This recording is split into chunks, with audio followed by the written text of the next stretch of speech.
First job of the day. It's an oxygen sensor job, so I thought I'd make a video on oxygen sensors. Really how to locate and how to replace an oxygen sensor. Sometimes oxygen sensors can be very confusing. Like for example, I'm going to be doing an oxygen sensor on a 2013 Ford Taurus, and it has 4 oxygen sensors, so sometimes it could be a little confusing. So basically, on this car, this 2013 Ford Taurus, I have to replace the oxygen sensor for bank 1, sensor 2.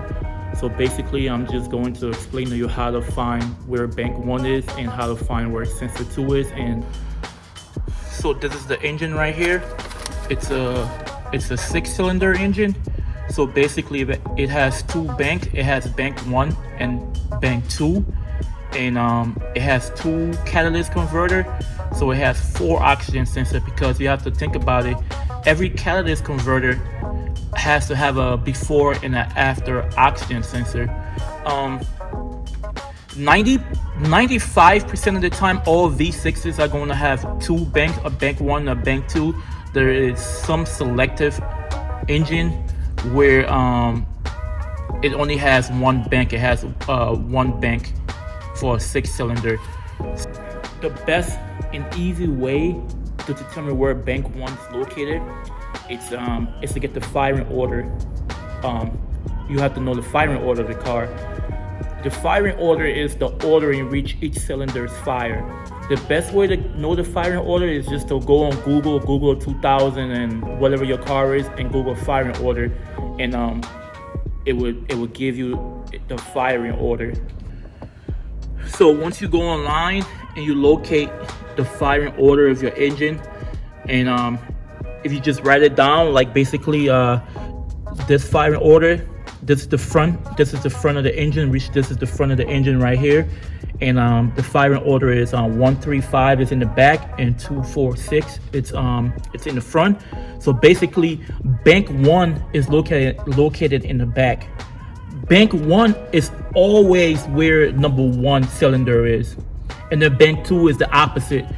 For this car is 135 and 246, so bank 2 would be where number 2 spark plug is. But there's some cars where it's like 1, 2, 3, 4, 5, 6. So bank number 2 cylinder will be located in the back, but bank 2 would be located on the other side. So basically, if number 1 is in the back, it's going to be bank 1 in the back, and then whatever the opposite of the opposite cylinder is, that's what bank 2 is. So that's how you determine bank 1 and bank 2. Bank 1 is where your number 1 cylinder is. Your number 1 cylinder is always going to be where your bank 1 is located, and your bank 2 is always going to be located on the opposite of where your number 1 cylinder is. Now that we have established where bank 1 is located, we have to go ahead and locate sensor 2. Like I explained before, each catalyst converter has 2 oxygen sensors.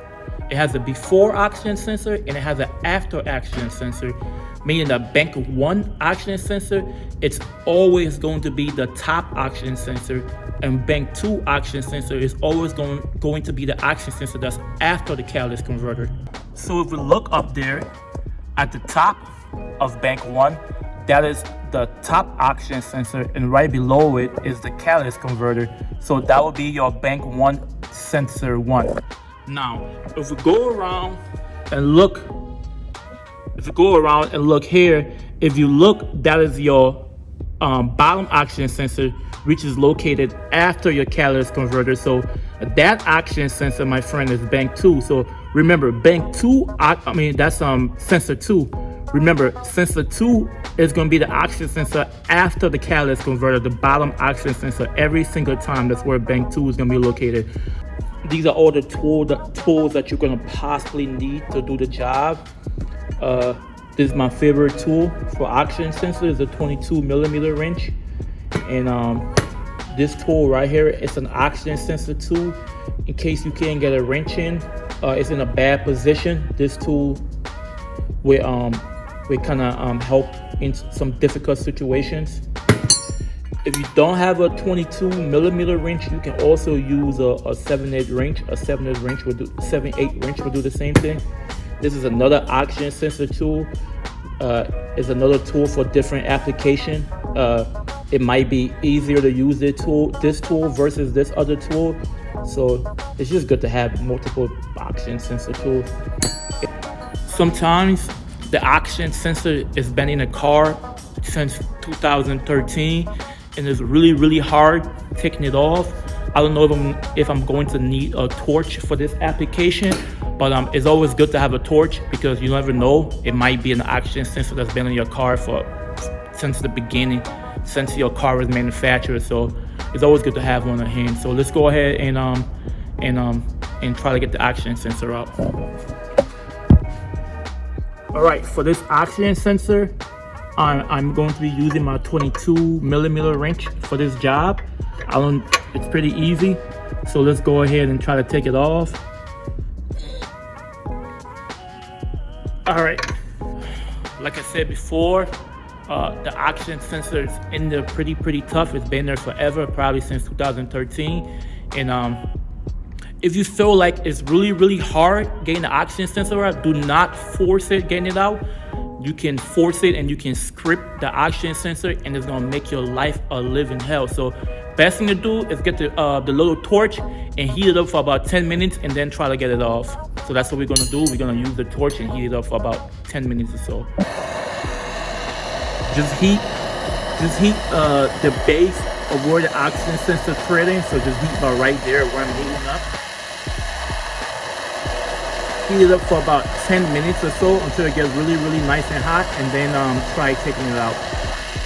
It's been about 10 minutes or so. I've heated up for 10 minutes, so I'm going to go ahead and give it another shot to see if it comes out really easy or not. So let's take a look.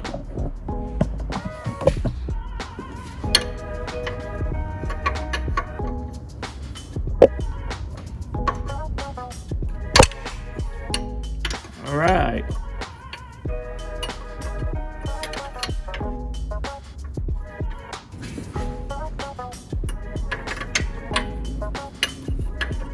It's kind of really difficult to hold the camera and the wrench at the same time. Oh, look at that! Look at that!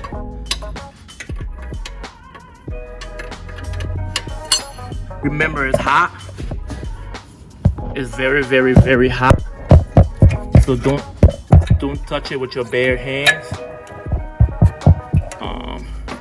I'm just gonna try to see if I can turn the wire to get it off. Look at all the rust coming.